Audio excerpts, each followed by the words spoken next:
ఇంకొకటి సార్, మీకు వెంకటేష్ గారితో ఇంత లాంగ్ జర్నీ ఉంది కాబట్టి మీ ద్వారా ఆయన చెప్తే ఆయన చెప్పాలి, లేకపోతే మీరు చెప్పాలి, ఏ విషయం అయినా సరే. ఎప్పుడైతే ఆయన సినిమా ఇండస్ట్రీకి వచ్చారో అప్పటి నుంచి ఇప్పటి వరకు కూడా యాజ్ ఇట్ ఈజ్ పెద్ద చేంజ్ ఏమి కనపట్ల మనుషులు.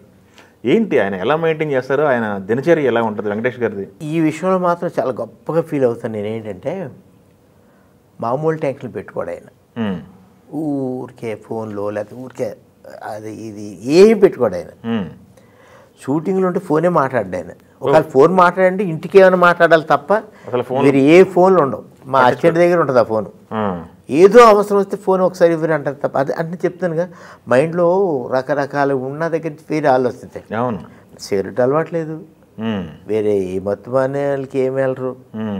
ఈ ఎప్పుడైతే తను వచ్చారో షూటింగ్ ఏమో ఇంటికి వెళ్ళాము అనేటట్టే. అది స్టార్టింగ్ నుంచి ఒక రకమైన ఆయన స్పిరిచువాలిటీ అది కొంచెం ఉంటే ఏమవుతుందంటే అది మెయింటైన్ అవుతుంది. స్పిరిచువాలిటీ లేకుండా వేరే ఆలోచనలు ఉంటే ఆలోచనలు వేరే కొంచెం ఇది అవుతాయి. ఓకే, స్పిరిచువాలిటీ అంటే ఆయన ఏంటంటే కాన్సన్ట్రేషన్ దాని మీద పెడతారు. ఇంకే వీలైతే మనం ఆ సిచ్యువేషన్లో మనం ఏమైనా అడిగితే దాని గురించి చెప్తారు తప్ప అంత. ఎందుకంటే అంతకుముందు ఎప్పుడు స్పిరిచువల్గా ఎక్కువ మాట్లాడేవారు కదా, ఇప్పుడు ఎక్కువ స్పిరిచువల్గా మాట్లాడుతున్నారు. ఆ టర్న్ ఎలా జరిగిందని టర్న్ అదే చెప్తున్నారుగా. ఆయన కాళీమాత భక్తుడు. అంటే ఆయన మైసూరులోనూ ఎక్కువ ఉండడం వల్ల కాళీ మాత కొంచెం ఎక్కువ ఇది ఉండేవాళ్ళు. ఏదో తెలియదు ఒక మెరాకిల్, నాకు ఇప్పటికీ అర్థం కాదు. అర్థమయ్యేది ఏం లేదు, చూస్తున్నాము. రావణ మహర్షి పాలసీ బాగా ఫాలో అవడం మొదలెట్టాడు ఆయన. ఎందుకో ఆయనకి నచ్చేసింది. ఆయన బుక్స్ చదవడం బాగా, ఆయన ఫిలాసఫీ, ఆయన మాట్లాడేది, ఆయన ఎన్నో పుస్తకాలు ఉన్నాయి కదా అవన్నీ చదవడం కానీ ఇవన్నీ బాగా ఓకే చేసి అక్కడి నుంచి ఒక మార్పు వచ్చేసింది ఆయనలో. మామూలుగా ఎలా ఉంటుందంటే డైలాగు కొడుతుంది, ఏదో తెలియని ఒకసారి ఒక చిన్న వర్డ్ కూడా నొక్కేస్తుంటుంది. అప్పుడు కొంచెం 1-2 టేకులు తీసుకొని కొంచెం మూడ్ అవుట్లు అవి జరుగుతుంటాయి కొంతమంది ఆర్టిస్టులకి. వీలైతే దానికి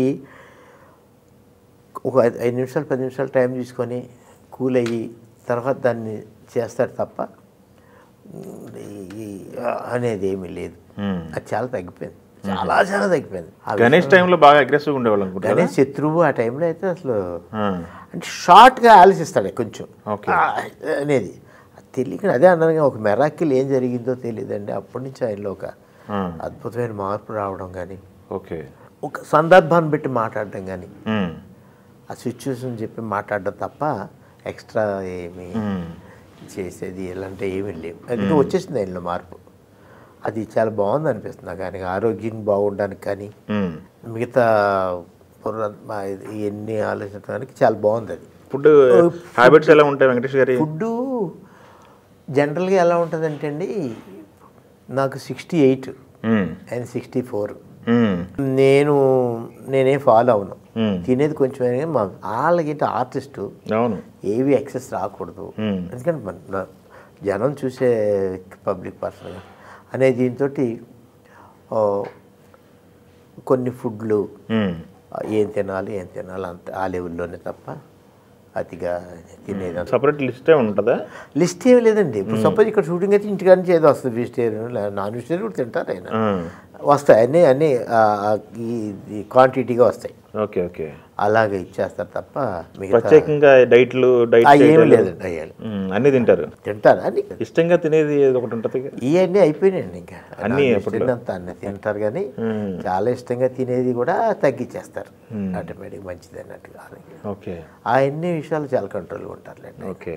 ఇంకొకటి, ఆయన చేసిన అన్ని సినిమాల్లో చూసుకుంటే అన్ని జోనర్లో టచ్ చేశారు. కామెడీ టైమింగ్, వెంకటేష్ గారి కామెడీ టైమింగ్ గురించి ఎక్కువ చెప్పుకుంటారు. సంటి ఒకటి టర్నింగ్ పాయింట్, మళ్ళీ ఒకటి ఎట్లా సార్ ఈ సబ్జెక్టులు ఎంచుకోవటం దగ్గర నుంచి కానీ సినిమా డిస్కషన్ ఎక్కువ చేసేవాళ్ళ? చంటి అనే సినిమా నుంచి అడుగుతున్నారు కాబట్టి చెప్తున్నాను. చంటి అనే సినిమా ఈయన వచ్చింది, అది ఏమన్నా అనేది మొత్తం ఈయన చేయడానికి వచ్చింది. ఆ వచ్చినప్పుడు మాత్రం నాకైతే ఎక్కువ టెన్షన్ ఉండేది.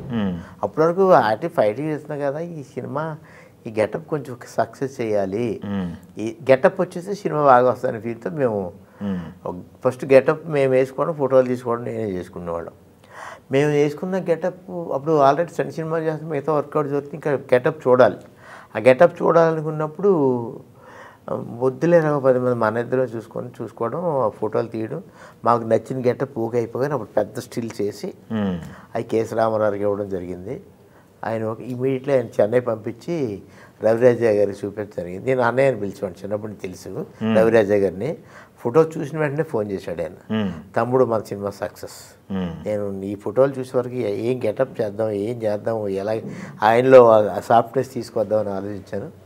వచ్చేసింది ఇంకా చాలు, ఇంకా మన సినిమా కూడా వేస్తాం సక్సెస్. ఆ మాట బాగా గుర్తుండిపోయింది నాకు. ఇంకా కొన్ని అలాగ ఆలోచించు, అది ఓకే.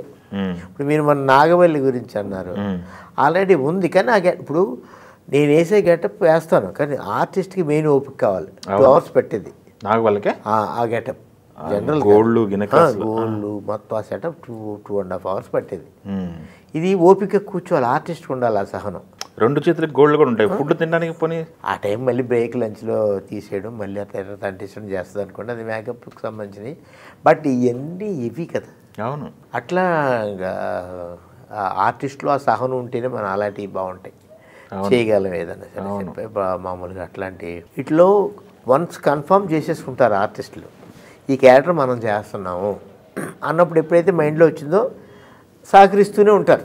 అవును, అట్లాంటివి చాలా జరిగినాయి.